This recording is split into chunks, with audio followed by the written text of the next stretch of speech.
tingginya langit, lebih tinggi kasih Yesusku. Sudah mulai. Selamat pagi, selamat hari Minggu adik-adik.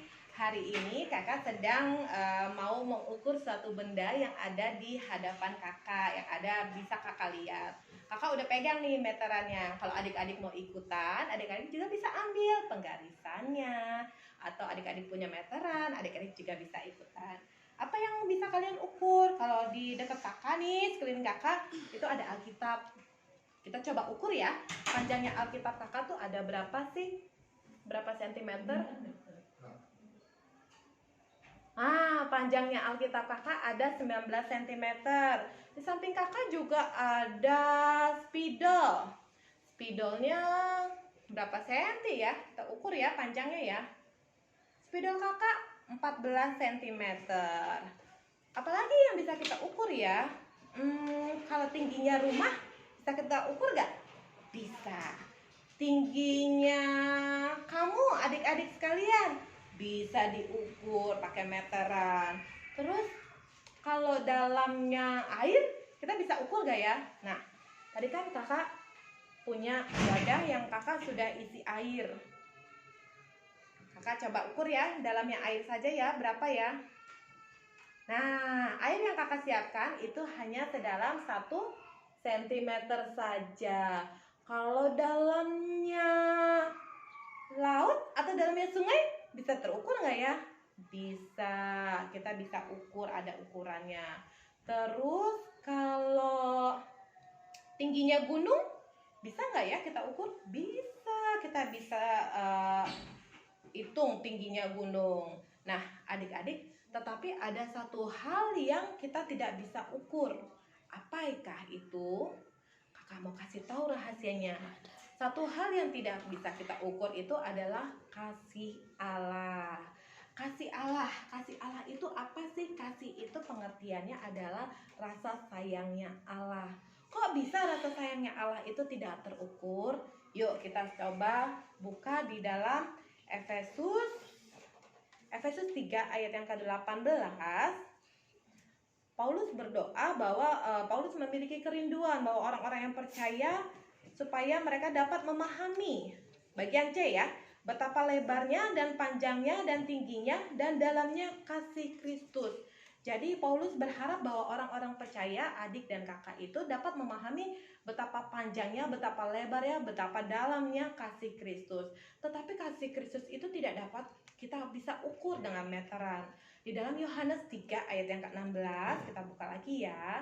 Di dalam Yohanes 3 ayat yang ke-16, firman Tuhan berkata, karena begitu besar kasih Allah akan dunia ini, sehingga ia telah mengaruniakan anaknya yang tunggal, supaya setiap orang yang percaya kepadanya tidak binasa, melainkan beroleh hidup yang kekal.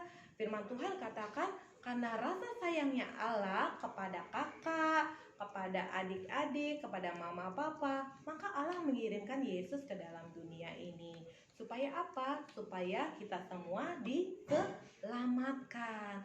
Tetapi kasih Allah tidak berhenti begitu saja. Ketika kita menerima Yesus di dalam kehidupan kita, maka kasih Allah itu akan ada di dalam hati kita. Di dalam 1 Yohanes 4 ada kerinduan Yesus akan kasih Allah yang kita terima dari Yesus. 1 Yohanes 4 ayat yang ke-11, saudara-saudaraku yang kekasih, jikalau Allah sedemikian mengasihi kita, maka haruslah kita juga saling mengasihi. Nah adik-adik, sebelum kita menerima Yesus, hidup kita itu kosong. Kakak kasih contoh ya. Contohnya nih, kakak sudah berikan gambar hati. Di sini ada hatinya yang besar, tapi pertama-tama tuh kosong. Sebelum kita menerima Yesus, hati kita kosong. Ketika kita menerima Yesus, kita akan dipenuhi kasih Allah. Sekarang hati yang telah terima Yesus, kakak kasih warna merah ya. Kita kasih warna merah nih. Maka hati kita yang tadinya kosong dipenuhi oleh kasih Allah. yang cukup banyak, cukup dalam, cukup panjang, cukup lebar. Nah, tetapi di dalam 1 Yohanes tadi, Tuhan Yesus menghendaki supaya kita saling mengasihi sesama kita. Di sekeliling kita banyak orang. Kakak kasih contoh ya. Misalnya ini hati yang telah menerima Yesus itu adalah hati Timoti. Timoti telah menerima Yesus di dalam kehidupannya. Maka kasih Allah ada di dalam hati Timoti. Nah, di sekeliling Timoti itu ada siapa aja? Ada teman-temannya Timoti yang belum menerima Yesus, ada teman-teman sekolahnya Timoti yang belum terima Yesus juga. Tapi Yesus berkehendak supaya Timoti berbagi kasih kepada teman-temannya Timoti. Nih, kita kasih contoh ya. Di wadah ini contohnya seperti kita umpamakan seperti pribadi Yesus. Ketika kita tetap tinggal diam di dalam Yesus, maka kita terima kasih Allah. Ketika kita menerima kasih Allah, maka kasih Allah akan memenuhi hidup kita dan tidak berhenti di situ saja. Nah, kita lihat kasih Allah itu dapat kita bagi kepada orang lain. Tuh, lihat yang merah-merah naik ke atas. Tuh, maka kasih Allah itu dapat memenuhi orang-orang yang di sekeliling kita. Tuh, tadi di atasnya dia tidak ada warna merahnya. Tetapi ketika kita yang telah menerima Yesus diam di dalam Yesus, maka Yesus memenuhi hati kita dengan kasih. Nah, lihat, kasih Allah itu dapat kita bagikan kepada sesama. Nah, seperti perumpamaan ini, adik-adik juga bisa loh berbagi kasih kepada teman-teman adik-adik ataupun kepada orang-orang di sekeliling adik-adik. Contohnya, adik-adik bisa berbagi kasih kepada orang tua adik, kepada mama papa. Contohnya gimana kakak? Kan aku masih kecil, aku nggak bisa dong berbagi kasih kepada orang lain. Atau kita harus berbagi kasih seperti Yesus yang harus mati. Tidak adik-adik, kita berikan contoh. Misalnya ketika mama papa kalian pulang, kalian bisa mengambilkan minum kepada mama papa kalian. Contohnya nih ya, Angelo nih. Angelo ketika mamanya capek, Angelo bisa memberikan minum kepada mamanya. Angelo, sini nak. Aduh, Angelo tahu mamanya aus dari tadi ngomong. Terima kasih Angelo. Nah, adik-adik, kakak minum dulu ya. Nah, adik-adik, perbuatan kasih yang Angelo lakukan itu adalah sudah merupakan contoh berbagi kasih. Angelo berbagi kasih kepada mama dengan memberikan mama minuman. Kalau yang lain gimana kakak? Bisa, contohnya papa baru pulang, adik-adik melihat nih papa kalian capek. Mungkin adik-adik bisa ambil tasnya papa, terus pijitin, papa capek ya, gitu. Terus jangan malah papa beli ini dong, beli itu dong. Jangan ditanya dulu, bilang papa capek ya, aku pijitin ya, gitu. Itu bisa adik-adik, jadi bisa berbagi kasih kepada orang tua. Nah, kepada siapa lagi? Adik-adik juga bisa berbagi kasih kepada kakak atau adik-adik kalian. Bagaimana caranya kakak? Contohnya, misalnya kalian dengan cara memeluk adik kalian atau memeluk kakak kalian yang sedang sedih, menghibur adik kakak kalian yang sedang sedih, itu pun sudah merupakan bagian daripada berbagi kasih Allah. Atau misalnya seorang kakak sedang memberikan nasihat kepada seorang adik.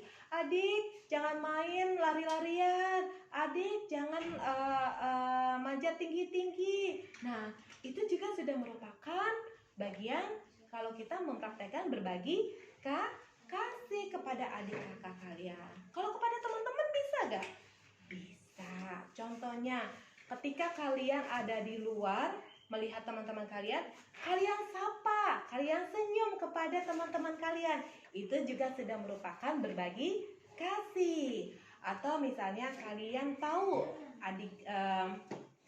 adik-adik tahu teman kalian ada yang sakit, misalnya sakit demam. Apa yang kalian bisa lakukan dengan untuk berbagi kasih? Kalian bisa berdoa seperti Bu Gembala minggu lalu telah ajarkan bagaimana cara kita berdoa. Adik-adik juga telah melakukan berbagi kasih karena adik-adik telah berdoa untuk kesembuhan teman-temannya. Nah, tadi orang tua sudah, ke adik kakak juga bisa berbagi kasih, ke teman-teman juga bisa berbagi kasih. Jadi seperti yang firman Tuhan ajarkan di dalam 1 Yohanes 4 ayat yang ke-11 tadi, dikatakan bahwa kita harus saling mengasihi. Nah, adik-adik, ada satu video yang kakak mau kalian tonton dulu setelah ini ya.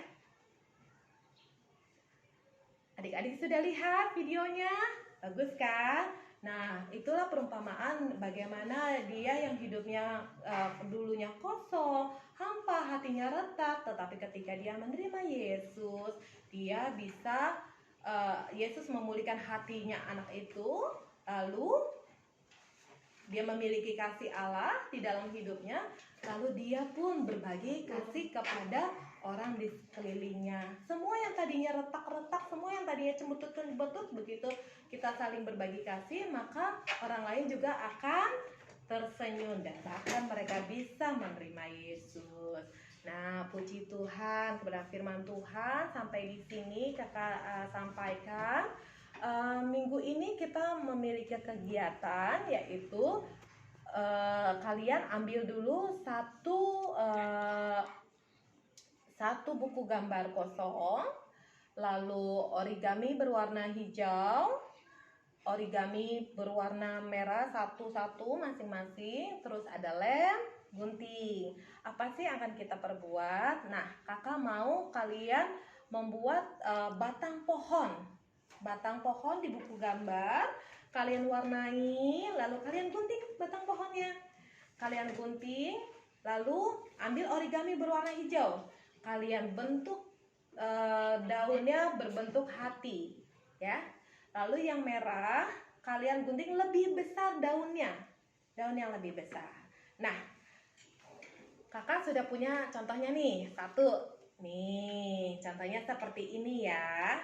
Contohnya seperti ini. Nah, adik-adik bisa tempelkan nih daun-daun hatinya tadi itu di berbagai batang-batang yang kalian buat.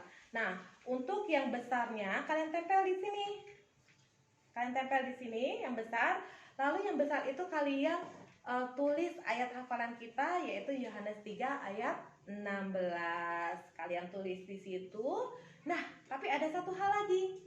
Di daun-daun yang kecil-kecil ini, kalian bisa tulis nama siapa, nama orang-orang yang kalian bisa berikan kasih kepada mereka. Contohnya nih, kakak tulis misalnya, tadi kan ini punyanya kakak ya. Kakak tulis namanya, misalnya di sini namanya Timothy di daun pertama, namanya Timothy. Terus di daun yang kedua kakak tulis nama Angelo.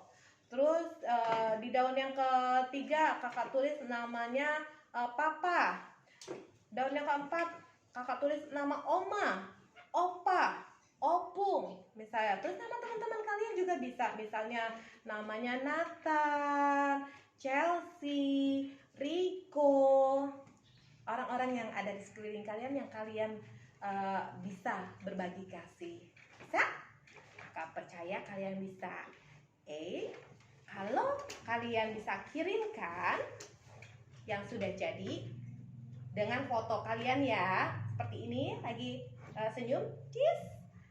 Kakak akan pilih salah satu di antara kalian yang paling bagus. Lalu kakak sudah siapkan satu hadiah tas selempang. Kalian bisa ambil nanti, kakak titip di mama atau papa kalian ketika ke gereja. Atau kalau yang jauh sekali nanti kakak kirimkan. Nah, Kalian jangan lupa ya, jangan telat ya. Kalian kirimkan ke grup. Oke? Puji Tuhan. Kita sama-sama berdoa, lipat tangan, tutup mata. Tuhan Yesus, kami mengucap syukur ya Tuhan Yesus, Engkau telah memberikan kami kehidupan yang baru ketika kami menerima Engkau sebagai juru selamat kami Tuhan. Engkau bukanlah saja Tuhan yang dapat menyembuhkan, memulihkan, Engkau Tuhan yang menyelamatkan kami. Bapa yang baik, kami mengucap syukur karena Engkau telah menaruh kasih Allah itu di dalam hati kami, di dalam kehidupan kami. Kami juga mau Tuhan berbagi kasih kepada orang-orang di sekeliling kami, supaya mereka juga boleh mengenal pribadi-Mu, supaya mereka juga boleh merasakan kasih Allah itu. Terima kasih Tuhan, biar ya Tuhan kiranya mampukan kami Tuhan, dengan kekuatan Roh Kudus bersama Engkau Tuhan, maka kami percaya kami dapat melakukan berbagi kasih itu Tuhan. Bapa, Engkau berkati Tuhan adik-adik yang sekolah minggu hari ini Tuhan Yesus. Kami juga percaya mereka yang sedang lemah tubuh Engkau sembuhkan Tuhan. Mereka yang sedang sedih Engkau hiburkan Tuhan Yesus. Kami percaya orang tua mereka juga Tuhan Engkau yang memberkati. Terima kasih Bapa, terima kasih Tuhan. Kami percaya besok minggu Tuhan Engkau kumpulkan kami kembali lagi di dalam kasih Allah. Dalam nama Tuhan Yesus Kristus kami ucap syukur dan berdoa. Haleluya. Amin. Dadah. Sampai jumpa minggu depan. Happy Valentine.